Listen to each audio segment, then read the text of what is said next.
പ്രധാനമന്ത്രി നരേന്ദ്രമോദിയുടെ തൃശൂർ സന്ദർശനത്തെ പരിഹസിച്ച് മന്ത്രി കെ രാജൻ മോദിക്ക് തൃശൂർ കാണാൻ കഴിഞ്ഞതായും തട്ടുകടക്കാർക്ക് ഉൾപ്പെടെ നല്ല കച്ചവടം നടന്നതായും കെ രാജൻ പറഞ്ഞു. സ്വർണ്ണക്കടത്ത് ഓഫീസ് എല്ലാവർക്കും അറിയാമെന്ന പ്രധാനമന്ത്രിയുടെ ആരോപണത്തിലും മന്ത്രി മറുപടി പറഞ്ഞു. പ്രധാനമന്ത്രി എത്ര തവണയായി സ്വർണ്ണക്കടത്ത് പറയുന്നു? പ്രധാനമന്ത്രി പദവിയിലിരുന്ന് ഇങ്ങനെയൊക്കെ പറയാമോ എന്ന് ആലോചിക്കണം.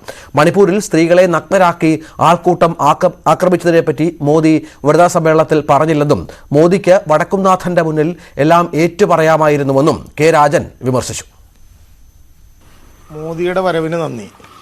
മോദിക്ക് തൃശ്ശൂർ ഒന്ന് കാണാനായി എന്ന് മാത്രമല്ല, അതിനേക്കാൾ കൂടുതൽ സന്തോഷം തട്ടുകടക്കാർ മുതൽ കൊച്ചു കൊച്ചു കച്ചവടം നടത്തിയവർക്കൊക്കെ മോദിയുടെ വരവ് ഒരു ആഘോഷമായി. നല്ല കച്ചവടം നടന്നു തൃശ്ശൂർ. പ്രധാനമന്ത്രിയിൽ നിന്ന് അവിടെ കൂടിയ രാഷ്ട്രീയ ഭേദമന്യേ സ്ത്രീകളെങ്കിലും പ്രതീക്ഷിച്ച് കാണും എന്നാണ് എൻ്റെ പ്രതീക്ഷ. പറഞ്ഞില്ല.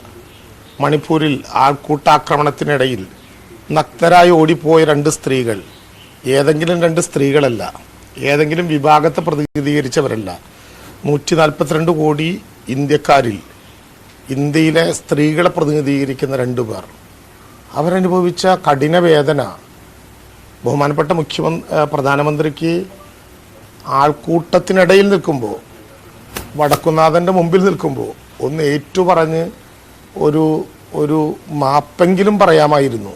പ്രധാനമന്ത്രി ഇതിനു മുമ്പും വന്നപ്പോൾ പറഞ്ഞു, സ്വർണ്ണക്കടത്ത് നടക്കുന്നത് ഇഡിയും എൻഫോഴ്സ്മെൻറ്റും കേരളത്തിൻ്റെ ചരിത്രത്തിൽ ഇതുവരെ ഇല്ലാത്ത വിധത്തിലുള്ള എല്ലാ ആറാട്ടും നടത്തിയിട്ടും 7.5 കൊല്ലമായി കേരളത്തിൻ്റെ മുഖ്യമന്ത്രിയോ മന്ത്രിമാരെയോ ഒന്ന് സ്പർശിക്കാൻ കഴിയാത്തതുകൊണ്ടാണ്. തികച്ചും തെറ്റായ വിധത്തിലുള്ള പ്രചരണങ്ങൾ നടത്തി അപകടകരമായിട്ടുള്ള ചില വർത്തമാനങ്ങൾ, അപസർപ്പക കഥകൾ.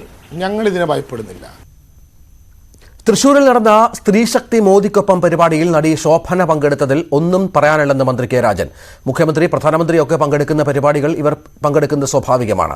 കേരളീയത്തിൽ ശോഭന പ്രസംഗിച്ചതായും വിജയലക്ഷ്മി വൈക്കത്ത് നവകേരള സദസ്സിൽ പങ്കെടുത്തിരുന്നുവെന്നും കെ രാജൻ പറഞ്ഞു. രാഷ്ട്രീയ പാർട്ടിയുടെ പൊതുപരിപാടികൾ മുഖ്യമന്ത്രി, പ്രധാനമന്ത്രി തുടങ്ങിയവർ പങ്കെടുക്കുമ്പോൾ സാധാരണ നിലയിൽ വളരെ പ്രോമിനൻ്റ് ആയിട്ടുള്ള ആളുകൾ പങ്കെടുക്കും. ശോഭന പങ്കെടുത്തു, വിജയലക്ഷ്മി പങ്കെടുത്തു. വിജയലക്ഷ്മി ഞങ്ങളുടെ കൂട്ടത്തിൽ വൈക്കത്തുണ്ടായിരുന്നു എന്ന് മാത്രമല്ല, മുഖ്യമന്ത്രി നടത്തിയ പ്രവർത്തനങ്ങളെ അഭിനന്ദിച്ചുകൊണ്ട് വളരെ പ്രധാനപ്പെട്ട 2 വരികൾ കൂടി വൈക്കം വിജയലക്ഷ്മി എന്ന് പറയുന്നുണ്ടായിരുന്നു. ആ വേദിയിലുള്ള പലരും നേരത്തെ മുഖ്യമന്ത്രി പങ്കെടുത്ത പരിപാടികളിലും പങ്കെടുക്കുകയും അഭിപ്രായ പ്രകടനം രേഖപ്പെടുത്തുകയും ചെയ്തു. ഇന്നലെ പങ്കെടുത്ത പരിപാടികളിൽ ഇവരാരും അഭിപ്രായ പ്രകടനം രേഖപ്പെടുത്തിയില്ലല്ലോ. പ്രധാനമന്ത്രി പങ്കെടുക്കുന്ന ഒരു പരിപാടിയിൽ പങ്കെടുക്കണം എന്ന് കേരളത്തിലെ ബഹുമാനപ്പെട്ട സാംസ്കാരിക പ്രവർത്തകരോട്, ഈ രംഗത്ത് നിൽക്കുന്ന ആളുകളോട് പറഞ്ഞാൽ അവർ പങ്കെടുക്കുന്നത് സ്വാഭാവികമാകും. അതുകൊണ്ട് ഇലക്ഷനാകും എന്ന് കരുതരുത്.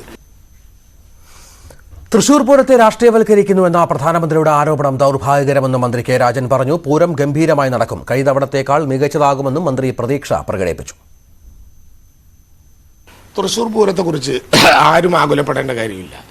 ജില്ലയുടെ ചുമതലക്കാരനായ മന്ത്രി എന്ന നിലയിലുള്ള നല്ല ബോധ്യത്തോടു കൂടി പറയുകയാണ്, തൃശ്ശൂർ പൂരം കേരളത്തിൽ ഇതുവരെ നടന്നതിൽ വെച്ച് ഏറ്റവും ഗംഭീരമായ പൂരമാകും.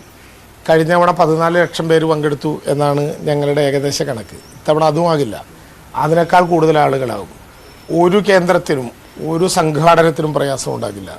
ബഹുമാനപ്പെട്ട മുഖ്യമന്ത്രിയുടെ സാന്നിധ്യത്തിൽ നടത്തപ്പെട്ട യോഗത്തിൽ പാറമേക്കാവും തിരുവമ്പാടിയും എത്രയാണ് പണം കൊടുക്കാവുന്നത് അവിടുത്തെ സംവിധാനത്തിൽ എന്ന് ആലോചിച്ചപ്പോൾ അതുതന്നെ ബന്ധപ്പെട്ടവർ വേണമെങ്കിൽ കുറച്ചുകൂടി പണം കൂട്ടി കൊടുക്കാം എന്നൊക്കെ അഭിപ്രായ പ്രകടനം രേഖപ്പെടുത്തി. ബഹുമാനപ്പെട്ട മുഖ്യമന്ത്രി, എൻ്റെയും ആദരണീയനായിട്ടുള്ള ദേവസ്വം വകുപ്പ് മന്ത്രി കെ രാധാകൃഷ്ണൻ്റെയും സാന്നിധ്യത്തിൽ നിങ്ങൾ പ്രഖ്യാപിച്ചത് എത്രയാണോ അത്ര പണം കൊടുത്താൽ മതി എന്ന് അവതരിപ്പിച്ചു. ആ വിഷയം ബഹുമാനപ്പെട്ട ഹൈക്കോടതിയുടെ മുമ്പാകെ പറയാം എന്നും പറയുകയുണ്ടായി. അപ്പോൾ തൃശ്ശൂർ പൂരത്തിനെ രാഷ്ട്രീയവൽക്കരിച്ചു എന്നൊക്കെ പറഞ്ഞാൽ വളരെ, ഞാൻ പ്രധാനമന്ത്രിയുടെ വാക്ക് തന്നെ ഉപയോഗിക്കുന്നു, വളരെ ദൗർഭാഗ്യകരമായി പോയി. ഇന്ത്യയുടെ പ്രധാനമന്ത്രി എഴുതി കൊടുത്തൊരു വർത്തമാനത്തിൽ പറയുമ്പോൾ എന്താണതിൻ്റെ ചരിത്രമെന്നും എന്താതിൻ്റെ സ്ഥിതിവിശേഷം എന്നും പറയേണ്ടതായിരുന്നു. അതുണ്ടായില്ല.